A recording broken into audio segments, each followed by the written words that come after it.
नमस्कार, मैं हूं नीलम पांडे और आप देख रहे हैं politics unfiltered with DK Singh. हमारे इस साप्ताहिक प्रोग्राम में राजनीति से जुड़े सवाल आप हमें भेजते हैं और पूरी कोशिश रहेगी उन सभी का जवाब आपको मिल सके।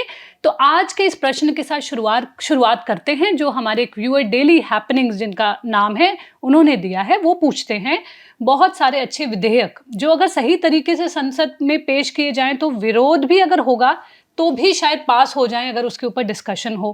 बीजेपी ने, वो कहते हैं, कई बार सनसनीखेज विधेयक अध्यादेश अचानक लाके पास कर लिया है जिसकी वजह से जनता को दाल में कुछ काला लगता है और फिर पूरा समर्थन नहीं मिल पाता।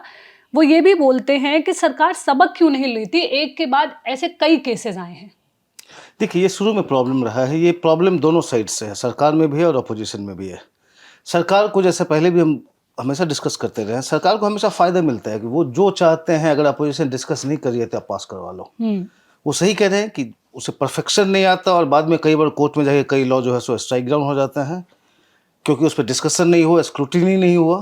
तो इस तरह का होता है, तो वो गवर्नमेंट को करना चाहिए। लेकिन इस गवर्नमेंट को आप जानते हैं कि एक बार जो हमने डिसाइड कर लिया तो कर लिया। वो कंसल्टेटिव प्रोसेस समहाउ इनका बिलीफ उसमें दिखता नहीं कि जिससे कंसल्ट कर लिया जितने स्टेक होल्डर है उसको, और स्पेशली अपोजिशन, कि वो है कि हमें मैंडेट मिला है, हम वही करेंगे जो हम चाहते हैं, बाकी जनता तय करें। वो जो एटीट्यूड दिख रहा है अपोजिशन के, देखिए, आपको अगर प्रोटेस्ट करने हैं किसी बात पे, चलिए एसआईआर को लेके डिस्कशन नहीं होने दे रहा है तो आप 2-3 दिन प्रोटेस्ट कीजिए और ठीक है, उसके बाद चलिए और पार्टिसिपेट कीजिए डिबेट में आप, ताकि इन्फॉर्म्ड लोग ये भी तो सुने कि आप कहाँ पे स्टैंड करते हैं। अब जैसे ऑनलाइन गेमिंग को जो इन्होंने अभी बैन करने के लिए जो विधेयक पास किया, उसमें अब यूथ को बहुत ज़्यादा बहुत यूथ को लेके इस पर काफ़ी कंसर्न थे, काफ़ी चिंताएं थी कि कैसे यंगस्टर्स जो है सो इसमें घुस रहे हैं। और उसमें सरकार ने कहा कि हम उनके लिए कर रहे हैं और सारा बैन किया है। तो आप भी फ्लोर ऑफ द हाउस अब खड़े होकर जब आप भाषण देते तो आपके लिए भी एक कैचमेंट एरिया होता, आप लोगों को बताते आप कहाँ स्टैंड कर रहे हैं। और बाकी जो ठीक है एसआईआर पे नहीं डिबेट कर रहे हैं तो आप स्ट्रीट पे हिट कीजिए ना। आप गांव-गांव में जाइए, बाहर जाके सबको बोलिए। अगर कि सरकार नहीं करने दे रही है तो आपको जो कहना है वो बाहर भी कह सकते हैं लोगों से। पार्लियामेंट के फ्लोर ही एकमात्र वही प्लेटफॉर्म नहीं है कि जहाँ पे आप बोल सकते हैं। उस फ्लोर को आप यूज करें सरकार को घेरने में, लेकिन अपोजिशन वो भी नहीं कर रही है। तो एक तरह से दोनों तरफ का नुकसान है जी। एक और हमारे व्यूअर हैं आई एम स्पाइसी जलेबी। वो जानना चाहते हैं, पिछले महीने सुर्खियां कुछ इस तरह थी कि ठाकरे बंधु फिर एक साथ आ गए हैं, इसलिए भाजपा और कांग्रेस को अपना बोरिया बिस्तर एक तरह से समेट कर घर चले जाना चाहिए। लेकिन वो कहते हैं कि फिर सोसाइटी के चुनाव आए जहां वे 21 में से 21 सीट हार गए, एक भी सीट विरोधियों के लिए नहीं छोड़ी। अब यूबीटी की प्रियंका चतुर्वेदी, जो वो कहते हैं उनकी राय में तेज और प्रतिभाशाली हैं, कम से कम यह आवाज देती हैं कि पार्टी सिर्फ पारिवारिक व्यवसाय नहीं है और उनके अलावा भी नेता हैं। तो आखिर यूबीटी के साथ क्या गड़बड़ हो रही है वो जानना चाहते हैं और उनके पास वापसी की कोई संभावना है क्या, वो अपने विकल्प तलाश रही हैं प्रियंका चतुर्वेदी। ये इसमें इनके 2-3 पॉइंट्स है। पहला जहाँ तक पॉइंट्स है उस चुनाव के बाद कि अब 21 में से 21 जी सीटें, इसमें एक भी सीट ये लोग नहीं हार पाए। मतलब राज ठाकरे, उद्धव ठाकरे साथ में गए थे। तो उसका केवल एक जवाब है कि देखिए, अभी चुनाव के तो काफ़ी दिन है, राज ठाकरे किधर जाएंगे ये कहना बहुत मुश्किल है। आपने देखा कि चुनाव के रिजल्ट के अगले ही दिन वो देवेंद्र फडणवीस से मिलने पहुंचे हुए थे। तो अभी उस पर पिक्चर अभी बाकी है, उस पर हम काफ़ी बात करेंगे आगे आने वाले समय में। दूसरा, जहाँ प्रियंका चतुर्वेदी जी का है, ठीक है, काफ़ी शार्प हैं वो, उनके बारे में स्पेकुलेशन करना कि जा रही हैं कहीं नहीं जा रही हैं, अब इस पर मैं कुछ नहीं कह सकता। अगर मैं उनको फ़ोन करके भी पूछ लूँ तो आपको क्या लगता है, वो मुझे बताने वाले हैं कि जा रहे हैं नहीं जा रहे हैं। लेकिन मुझे ऐसा कुछ ये प्योर स्पेकुलेशन अभी लगता है जी। तीसरी बात जो कह रहे हैं कि यूबीटी के साथ क्या हो रहा हुआ है कि इलेक्शन इनके लिए इतना शॉकिंग आया, उस तरह का इलेक्शन रिजल्ट पिछला वाला असेंबली इलेक्शन एक्सपेक्ट नहीं कर रहे थे। खास करके जो लोकसभा में जिनका जैसा उनका परफॉर्मेंस रहा, उनको लगा था काफ़ी अच्छे रिजल्ट आएंगे। उसके बाद से अचानक ये एमवीए जो है उसमें आप पूरा बिखराव देखेंगे आप। कोई कंसल्टेटिव प्रोसेस नहीं हो रहा है। दिल्ली में हो सकता है कि कोई मीटिंग हो तो आ जाए सब, लेकिन वहाँ पे कोई कोऑर्डिनेशन नहीं है। सब अपने अपने एकला चलोरी टाइप का भी हो रहा है। अपोजिशन का जो गठबंधन है, अभी ये भी पक्का नहीं है कि जब म्यूनिसिपल कॉर्पोरेशंस और म्यूनिसपैलिटीज़ के चुनाव होंगे वहाँ पे, तो उसमें ये तीनों साथ जाएंगे कि नहीं जाएंगे। मतलब इवन बीएमसी के चुनाव में भी कोई पक्का नहीं है, सब अलग अलग लड़ना चाह रहे हैं अभी। तो ऐसा शौक आ रहा है कि अभी तो शौक से जैसे लगता है कि निकल नहीं पाए हो कि क्या स्ट्रैटेजी हमारी हो। सत्य प्रगंदाल जानना चाहते हैं कि जो वेस्टर्न डेमोक्रेसीज हैं उसमें ज़्यादातर शहरी युवा और शिक्षित वर्ग प्रगतिशील और वामपंथी दलों को वोट देते हैं, जबकि भारत में वो कहते हैं शहरी युवा और शिक्षित वर्ग राइट विंग दलों को वोट देते हैं। तो इस प्रवृत्ति की एक तरह से व्याख्या क्या हो सकती है, क्यों ऐसा ट्रेंड है? नहीं, ऐसा नहीं है कि राइट विंग पूरा शिफ्ट हो रहा है या फिर जी। कोई अगर कोई हिंदुत्व का आंसर दे रहे हैं, ये आप उसको नहीं कह सकते। जनरली जो एक आप एम्पिरिकल कह लीजिए, जो हमारा जो उस एम्पिरिकल एविडेंस को देखें या हमारे चारों तरफ जो है, जो आप जिनसे गैदर करते हैं उनका जी। थिंकिंग, ये है कि किस तरह का लैंग्वेज अभी के पॉलिटिकल पार्टीज किस तरह की लैंग्वेज की बात कर रहे हैं। अभी के शहरी युवा, शिक्षित युवा जो हैं, वो एक एस्पिरेशनल, बहुत ज़्यादा महत्वाकांक्षी हैं, हम्म। वो एस्पिरेशनल हैं। उसमें कौन सी पार्टी एस्पिरेशनल लैंग्वेज बोल रही है? तो उसमें आपने देखा 2014 में जैसे ठीक ठाक उनका मेजर शिफ्ट हुआ था उधर हम्म। प्रधानमंत्री मोदी की तरफ, क्योंकि वो उस तरह का लैंग्वेज बोलते हैं। अब वो आपको बोल रहे हैं कि थर्ड लार्जेस्ट इकोनॉमी हम बनाना चाहते हैं, हम स्टार्टअप में हम ये कर रहे हैं, वो कर रहे हैं, कैसे हम यूथ को आगे बढ़ाने की कोशिश कर रहे हैं। मैं उस पर मैं जजमेंटल कॉल नहीं ले रहा क्या हो रहा है क्या नहीं हो रहा है, मैं लैंग्वेज की बात कर रहा हूँ कि एस्पिरेशनल लैंग्वेज बोल रहे हैं उधर से। दूसरी तरफ से अपोजिशन की तरफ से आपका एस्पिरेशनल लैंग्वेज नहीं आता है, आपका घूम फिर के आता है वही रिजर्वेशन पॉलिटिक्स, आइडियोलॉजिकल फाइट, जिससे कि बहुत ज़्यादा ही अपने आप को आइडेंटिफाई नहीं कर पाता है। पॉलिटिकल लैंग्वेज चेंज करना होगा अपोजिशन को, उनको अट्रैक्ट करने के लिए। दूसरा प्रश्न कांग्रेस से ही जुड़ा है, जबकि जो व्यूअर है उन्होंने उनका नाम नहीं लिया, बट वो कहते हैं पहले एक राष्ट्रीय राजनीतिक दल चुनाव के बाद रोना धोना और शिकायत करता था, लेकिन इस बार लगता है कि उन्होंने कल करे सो आज कर वाला मंत्र अपना लिया है और चुनाव से पहले ही इसकी शुरुआत कर दी है। वो पूछते हैं कि आपको नहीं लगता कि इससे उनके अपने पार्टी कार्यकर्ताओं और मतदाताओं का मनोबल गिरेगा, क्योंकि उन्हें लगेगा कि पूरी चुनाव प्रक्रिया ही दांव पर लगी है, तो फिर मेहनत करने या वोट देने का क्या मतलब है? नहीं, जब कार्यकर्ताओं को देखें तो थोड़ा रिस्पांस बिहार में जो हमने देखा है वो अलग है। मतलब काफ़ी ग्राउंड पे ये मोबिलाइज हो गए कि किसी तरह से वोटर्स को, मतलब क्या हो रहा है ग्राउंड, बीएलए जो है हर एक पार्टी के, काफ़ी उनका पार्टिसिपेशन रहा है। जी। लेकिन ये जो एक पूरा वोट चोरी का इन्होंने अपना एक बना लिया है, पूरा एक कैंपेन का थीम, अब वो सस्टेन तब नहीं करेगा जब देखिए रिजल्ट आ जाएगा। अभी आपको 31 सितंबर तक क्लेम्स एंड ऑब्जेक्शंस देने हैं, क्या गलत हुआ है क्या नहीं हुआ सारा निकल के आ जाएगा। अब कितने लोग डॉक्यूमेंट नहीं दे पाते हैं और वोटर नहीं बन पाते हैं उसमें, तो सारा हमारे पास में कुछ अगले कुछ सप्ताह में एविडेंस आ जाएगा। अगर कुछ हो रहा है ग्राउंड पे तो आपको प्रूव करना पड़ेगा। अगर कुछ नहीं निकला, अगर कि पूरा क्लीन अगर निकल गया एसआईआर कि ऐसा कुछ नहीं हुआ है, तब फिर इनका पूरा कैंपेन जो है सो पंक्चर हो जाएगा। लेकिन हाँ, अगर अभी भी इनके पास है, सप्ताह 8 दिन है अभी क्लेम्स ऑब्जेक्शंस में, अभी देखते हैं। मतलब कल तक तो केवल 17,000 लोगों ने क्लेम्स ऑब्जेक्शन डाले हैं। अगर 65 लाख का डिलेशन हुआ, क्लेम्स ऑब्जेक्शंस केवल 17,000 लोगों का है, और उसमें पॉलिटिकल पार्टीज की तरफ से उतना नहीं आया है। तो अगर फाइनली निकला कि ऐसा कुछ भी इसमें गलत नहीं था, तब ये पूरा कैंपेन फिर उसमें टेक ऑफ नहीं करेगा। लेकिन हाँ, बहुत सारे क्वेश्चंस हैं जिसका कि जवाब देना पड़ेगा इलेक्शन कमीशन को भी।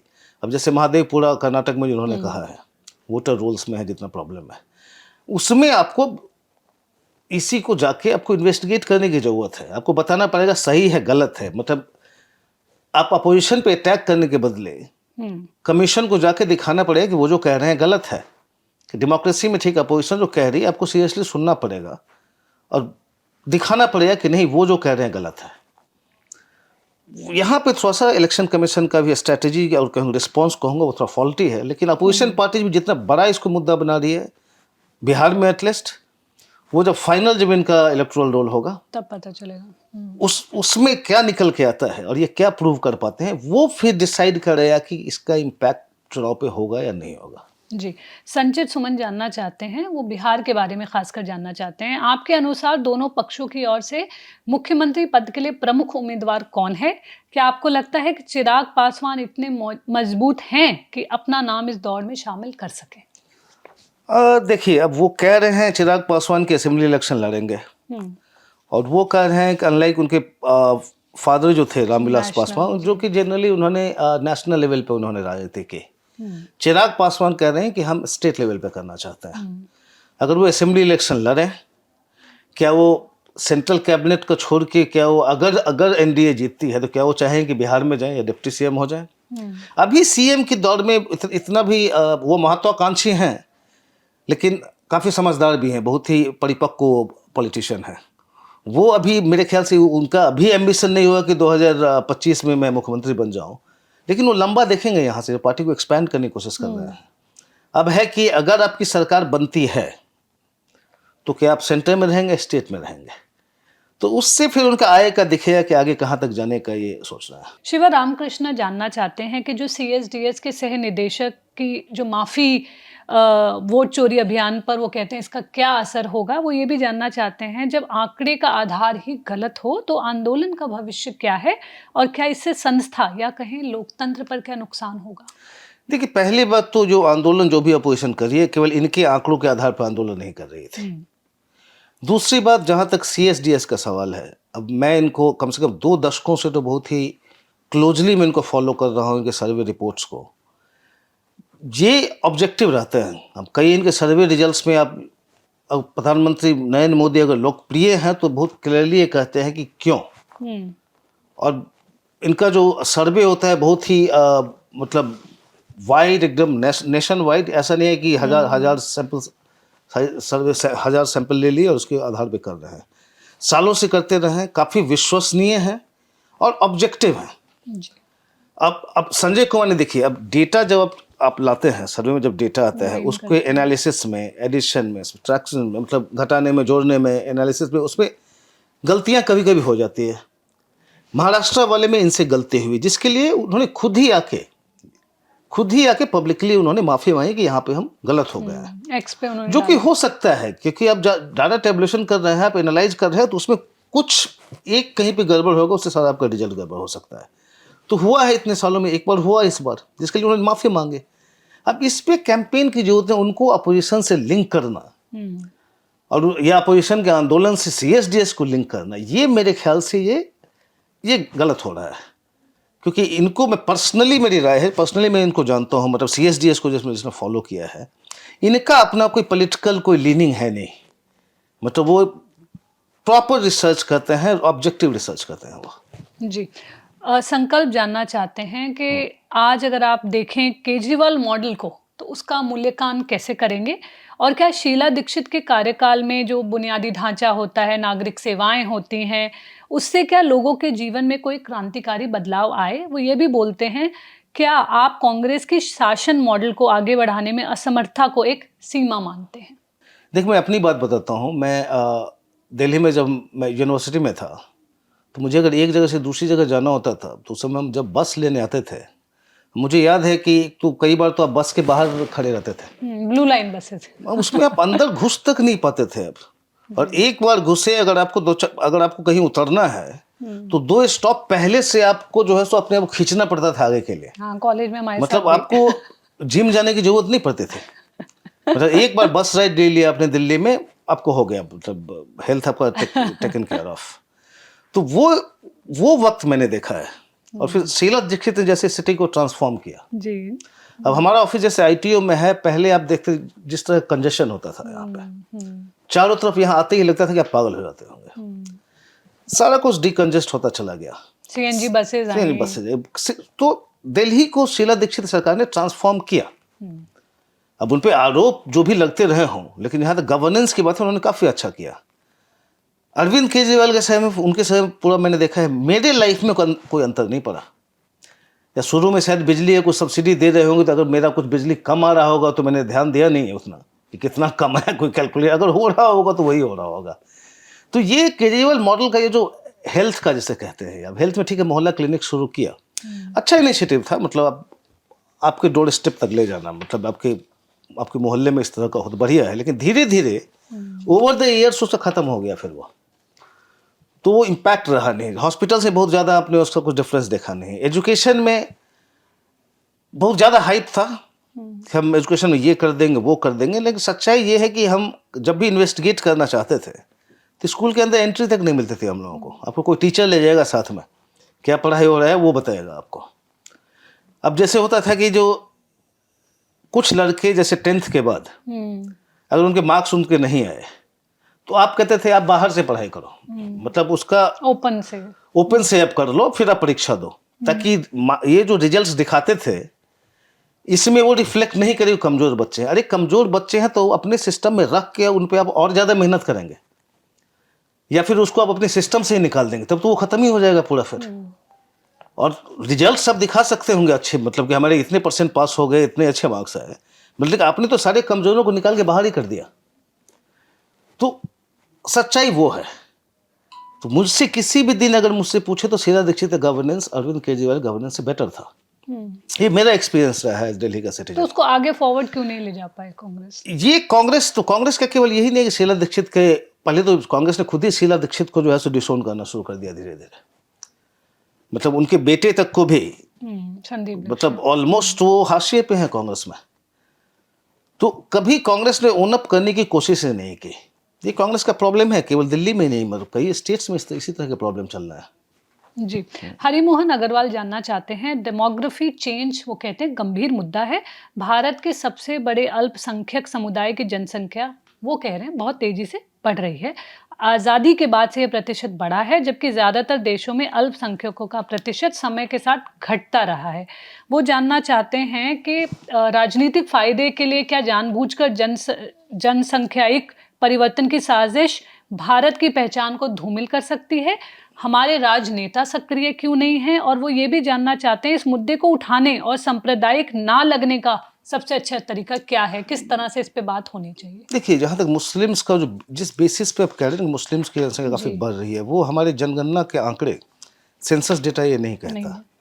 क्योंकि लास्ट सेंसस जो हुआ वो आपको दिखाता है कि 2001 से 2011 तक में जो ग्रोथ रेट था मुस्लिम्स का, वो काफ़ी शार्पली डिक्लाइन किया। मतलब इस दशक में तो इतना शार्पली किया कि जो कि इंडिपेंडेंस के बाद से कभी नहीं। तो जैसे देखिए कि 91 के सेंसस से लेकर 2001 के सेंसस तक, उस दशक में, उस समय मुस्लिम का जो रेट ऑफ ग्रोथ था वो करीब 29 जहाँ तक मुझे याद है 29.52% रेट ऑफ ग्रोथ था मुस्लिम्स का, जो कि 2001 से 2011 तक में करीब 24.60 आ गया।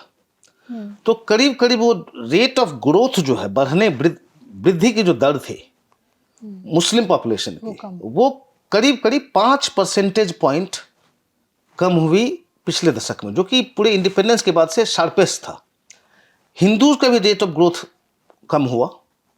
हिंदूज का जैसे अगर देखिए, अगर 19.92 था तो आ गया करीब 16.76 करके, तो 3.16 परसेंटेज पॉइंट वो घटा। तो वो वृद्धि दर हिंदूज में भी कम हुई, लेकिन वो दर जो है मुस्लिम्स में ज़्यादा कम हुई। तो अगर हिंदूज का अगर 3.16 है, 16 परसेंटेज पॉइंट से घटा, ये उस दशक में जब सेंसस हुआ, लास्ट सेंसस की बात कर रहे हैं, तो मुस्लिम्स का करीब करीब 5 परसेंटेज पॉइंट से उसका डिक्लाइन हुआ। तो ये कहना है कि ग्रोथ मतलब अलार्मिंग है, ये है, ग्रोथ था काफ़ी। अभी भी जैसे हम बात कर रहे हैं तो ठीक है, मतलब मुस्लिम्स का ग्रोथ ज़्यादा है जैसे नहीं लो इसे देखेंगे तो, लेकिन रेट ऑफ ग्रोथ जो है काफ़ी डिक्लाइन किया है।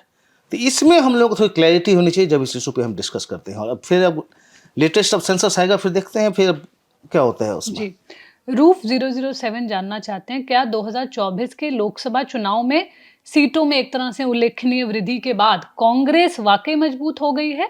डीएमके और आरजेडी को छोड़कर कोई भी अन्य विपक्षी दल कांग्रेस के साथ पूरी तरह से गठबंधन करता हुआ नहीं दिखता है, और महाराष्ट्र, हरियाणा और दिल्ली के चुनाव बताते हैं कि कांग्रेस को अभी भी आम जनता में उस तरह से स्वीकार नहीं किया है, जिससे 2024 के नतीजे वास्तविक जमीनी समर्थन के संकेतक के बजाय उनको लगता है कि एक तरह से ये हुआ लेकिन एबरेशन था।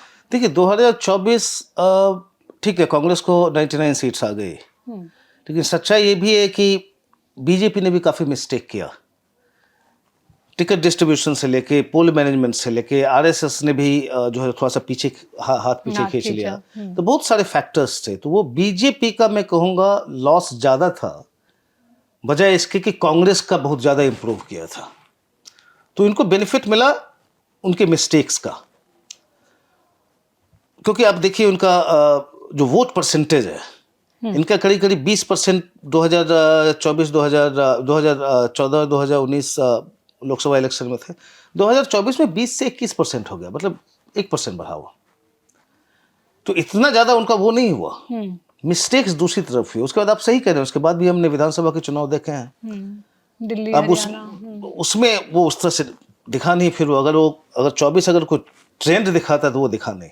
लेकिन फिर भी किसी भी पार्टी को आप ऐसे रूल आउट नहीं कर सकते। अभी चुनाव, बहुत सारे चुनाव आने हैं, उसमें कांग्रेस कैसे आती है वो देखते हैं। बिहार में तो चलिए कांग्रेस एक अलायंस पार्टनर है, तो उसमें ज़्यादा आपको क्लैरिटी नहीं मिलेगी अगर जीते या हारे। लेकिन ना कांग्रेस को बहुत ज़्यादा क्रेडिट देंगे ना उसको क्रेडिट उनसे लेंगे।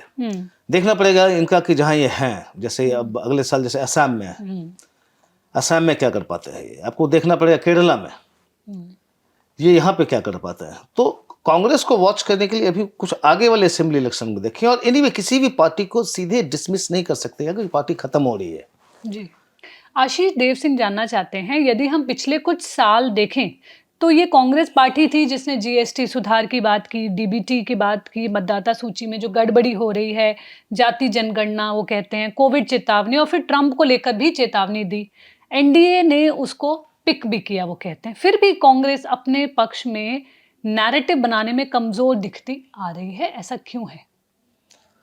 वही हमने जब शुरू की जो बात कही थी कि एस्पिरेशनल पॉलिटिक्स की, अब जनता को एक बहुत ही लार्जर एक स्लोगैनियरिंग के थ्रू आप कर रहे हो। ये सही कह रहे हैं, जिन मुद्दों पे कांग्रेस ने हाईलाइट किया था जी। कांग्रेस ने सही उन मुद्दों को पकड़ा था। लेकिन केवल एक ट्वीट कर देना है, केवल एक स्टेटमेंट देना काफ़ी नहीं है। अब एक एक इश्यूज पे आपको बोलना पड़ेगा। अगर कोई आईएम का अगर अमेंडमेंट बिल आ रहा है तो आपको बैठ के उस पर डिबेट करना पड़ेगा कि जो उससे रिलेटेड है, जो कंसर्न है, वो समझे कि आप कहाँ स्टैंड करते हैं। अब जैसे हमने ऑनलाइन गेमिंग की बात की, उसको बाहर निकल के बोलना पड़ेगा। मतलब एक एक चीज पे अब आपको ऑल्टरनेटिव देना पड़ेगा। अच्छा ठीक है, अगर आपको प्रॉब्लम है ट्रंप से ये हो रहा है तो आप सरकार को तो क्रिटिसाइज करें, जितना क्रिटिसाइज करना करें, लेकिन फिर आप क्या करेंगे आप बताएं। आपका विजन, अपना विजन ये लेके नहीं आ रहे हैं किसी भी सेक्टर में। वो मेन प्रॉब्लम है। एक बड़े बड़े नारों पे कि कभी चौकीदार चोर है और कभी जो है सो चाइना हमारी जमीन ले गई, और जिस तरह के एलिगेशन, अडानी से बिक गए, सब ये कर रहे हैं। तो बड़े इस तरह के नारे, इस तरह के आरोपों से जो है सो ठीक है, आपका जो बेस है, शायद आपके बेस को लग रहा होगा कि बहुत ज़्यादा मतलब एग्रेसिव है और आपने मोदी के खिलाफ जो है अपने कैंपेन छेड़ा हुआ है। लेकिन जो वोटर है, वैसे जो वोटर है जो कि ओपन है, जो आपकी बात सुनने को तैयार है, आपके लिए वोट नहीं करते होंगे लेकिन जो आपकी बात सुन सकते हैं, जो स्विच कर सकते हैं, वो जानना चाहेगा कि आपके पास मेरे लिए क्या है। फ्रीबीज तो ठीक है, फ्रीबीज से बहुत ज़्यादा इंप्रेस नहीं होता। कुछ चुनाव जीत रहे हैं लेकिन फ्रीबीज धीरे धीरे जो कॉम्पिटिटिव फ्रीबीज का हो गया है तो उससे बहुत मुश्किल हो जाएगी मतलब किसी भी पार्टी के लिए। फिर वो बहुत ज़्यादा दिन तक वो मुद्दा रहेगा नहीं, कहाँ तक बढ़ाएंगे आप। उसके बाद आप क्या करते हैं कि रिजर्वेशन देंगे। अब जनता को भी पता है कि सरकारी कितनी नौकरियां होती हैं, लिमिटेड, हाँ, कितना दे पाएंगे आप। तो वो आपका सोल्यूशन नहीं हो सकता अनएम्प्लॉयमेंट का कुछ भी। आप जो सोशल जस्टिस की बात करते हैं, अब ऐसा तो नहीं है कि अब सोशल जस्टिस में क्या करेंगे एग्जैक्टली, आप वो बताएं। कि हाथ में संविधान की कॉपी लेना तो ठीक है, लेकिन अब गांव पे जिस तरह के अत्याचार हो रहे हैं, गांव में आपने देखा हो बहुत सारे डेली क्राइम बढ़ते रहते हैं, उसमें आप या आपकी पार्टी कहाँ पे ग्राउंड में जो लोग प्रताड़ित हैं उनके लिए क्या काम कर रहे हैं आप। तो आप बस एक, चूंकि इतने क्वेश्चन में ज़्यादा समय नहीं लूँगा, सीधी सी बात है कि स्लोगन्स के थ्रू चुनाव नहीं जीते जाते। आपका अभी पूरा भरोसा है कि चूंकि अब तीसरा टर्म चल रहा है नरेंद्र मोदी का, तो अपने आप एंटी इनकम्बेंसी है कि उसमें हम सत्ता में आ जाएंगे। हो सकता है आपकी राय ठीक हो, लेकिन बेटर वे ये होगा कि आप पहले जनता के इश्यूज को जाकर आप ग्राउंड पे फाइट करें और बताएं कि हर एक इश्यू पे जिस पे आप क्रिटिसाइज कर रहे हैं सरकार को, उसमें आप क्या करेंगे। जब तक वो आप नहीं करेंगे, जनता कन्विंस नहीं होगी। रोहन गोयल जानना चाहते हैं, आप नवीन पटनायक की बीजेडी के साथ साथ ओडिशा की राजनीति का भविष्य कैसे देखते हैं? मैं बीजेपी के बहुत लंबे समय के डोमिनेशन देखता हूँ वहाँ पर, क्योंकि देखिए अपोजिशन में बीजेडी है, लेकिन बीजेडी को लीड अभी नवीन पटनायक कर रहे हैं, जो कि अगले चुनाव तक को 81-82 के हो जाएंगे। वो उस एज में क्या बीजेपी कितना लीड कर पाता है। ठीक है, उड़ीसा के लोगों ने उनको काफ़ी प्यार दिया, अभी काफ़ी अटैचमेंट है, लेकिन उनका भी काफ़ी एज हो गया, कितना दिन तक पार्टी को लीड कर पाएंगे? वो जो गलती कर रहे हैं कि वो अभी भी कोई नेक्स्ट लीडर जो होगा या नेक्स्ट जनरेशन ऑफ लीडर्स, उसको तैयार करने की कोशिश भी नहीं कर रहे हैं कि मेरे साथ पार्टी आई, पार्टी का फॉर्मेशन मेरे साथ हुआ, और जब तक मैं हूं तब तक पार्टी है, जब मैं संन्यास ले लूंगा तो पार्टी का क्या होगा आप लोग जानो। मतलब एक इस तरह का एक एटीट्यूड लग रहा है नवीन पटनायक का, क्योंकि आप जब ऑलरेडी 78 ईयर्स के हैं तो, और सिंगल मैन पार्टी है, आप ही के नाम से लगातार पार्टी बनती जा रही है, तो जो किसी को बाहर वालों को भी देख के लगेगा कि ऐसे नवीन बाबू के बाद कौन लीडर होगा, एक भी कोई चेहरा ये प्रमोट करने के लिए कोशिश भी नहीं कर रहे हैं ये। तो अभी भी यही है कि अच्छा ठीक है, अगली बार मेरे नाम पे फिर से चुनाव होगा, अच्छा ठीक है, उस चुनाव में जो भी हो, फिर उसके बाद कब क्या होगा। तो ये single man single woman led party का जो है ना, बहुत लंबा भविष्य नहीं चलता। जी, एक आखिरी प्रश्न आदित्य का, वो जानना चाहते हैं भाजपा द्वारा उपराष्ट्रपति पद के उम्मीदवार के नए चयन पर आपके क्या विचार हैं? सीपी राधाकृष्णन की पृष्ठभूमि आरएसएस से जुड़ी है, क्या आपको लगता है कि भविष्य में जो नियुक्तियां की जाएंगी उनका आरएसएस से कोई प्रत्यक्ष या अप्रत्यक्ष संबंध होगा? और क्या आपको लगता है कि जगदीप धनखड़ और सत्यपाल मलिक के मामलों को देखने के बाद भाजपा बाहरी लोगों को महत्वपूर्ण पदों पर आसानी से शामिल नहीं करने की कोशिश करेगी? देखिए, ये ऐसा नहीं है कि प्रेसिडेंट हो गया और इससे जो है सो एक दो एग्जाम्पल से लेके बीजेपी अपना लार्जर कोई रणनीति बदलेगी। जहाँ तक सीपी राधाकृष्णन के, आप आरएसएस की पृष्ठभूमि की बात कर रहे हैं, तो ऐसा नहीं है कि अभी आरएसएस ने अब शुरू किया है, पहले भी, भविष्य में तो क्या, पहले भी जो आरएसएस के बैकग्राउंड के होते थे मोस्टली वही हैं। आप यूनियन कैबिनेट देख लें या स्टेट में सीएम्स देख लें या आप वहाँ मिनिस्टर्स देख लें, तो वो संघ की पृष्ठभूमि, आप भूलें मत कि जो फॉर्मर प्रचारक हैं, जो अभी भी स्वयं सेवक है नरेंद्र मोदी, वो देश के प्रधानमंत्री है, वही चला रहा है। आपके या दूसरे जो सेकंड मोस्ट पावरफुल है जो चलाते हो अमित शाह, वो भी एबीवीपी से आए हैं। अब एबीवीपी आरएसएस का ही स्टूडेंट्स विंग है, तो विचारधारा वही है, तो जनरली जो उस विचारधारा से आएंगे उनको प्रायोरिटी यहाँ मिलेगी। जगदीप धनखड़, मलिक साहब खैर अब नहीं रहे अनफॉर्चुनेटली, तो अब इनके लोग हैं, उनकी अपनी यूटिलिटी थी। तो बीजेपी को जिस स्टेट में भी लगता है कि जहां इनके पास अपना नहीं है कोई और इनको जरूरत पड़ेगी दूसरों के साथ या तो अलायंस करने की या दूसरी पार्टी से लीडर्स लाने की, पार्टी को मजबूत करने के लिए, वो अभी भी करते हैं। आपने देखा तेलंगाना में काफ़ी टाला राजेंद्र और सबको लेके आए। आप देखें कि वहाँ पे अब तमिलनाडु में अब अलायंस कर रहे हैं एआईएडीएमके से। आप अरुणाचल में देखें, अरुणाचल के सीएम तो पूरा का पूरा एक पार्टी से फिर कांग्रेस छोड़ के दूसरी पार्टी बनी, पूरा का पूरा अपने मतलब सरकार ही चेंज हो गई, बीजेपी की बन गई। तो अब बीजेपी चूंकि अब इतना एक्सपैंड कर चुकी है कि बहुत ज़्यादा जगहों पे इनको बाहर से लाने की जरूरत नहीं पड़ेगी, लेकिन जब जरूरत पड़ेगी तो फिर बीजेपी उसमें कोताही भी नहीं करेगी। ऐसा कोई रूल नहीं बना लिया? नहीं, क्योंकि एक पहली बात यह है कि जहां आपको जरूरत पड़े, चेहरा नहीं है तो चेहरा लाएंगे। दूसरा ये होगा कि जब अपोजिशन से आप लाते हैं लोगों को, तो आप अपोजिशन को कमजोर भी करते हैं। तो केवल अपनी ही मजबूत होने वाली बात नहीं है, अपोजिशन को कमजोर करने वाली ही बात है। तो ये मेरे ख्याल से बीजेपी करती रहेगी। हाँ, जहां तक इंपॉर्टेंट पोस्ट पे है, संघ के पृष्ठभूमि के लोग रहते आए हैं और रहेंगे भी, फिर इसमें भी वही होगा। हमारे व्यूअर्स के प्रश्नों के जवाब देने के लिए बहुत बहुत धन्यवाद। हम हाजिर होंगे अगले सप्ताह नए प्रश्नों के साथ। Thank you.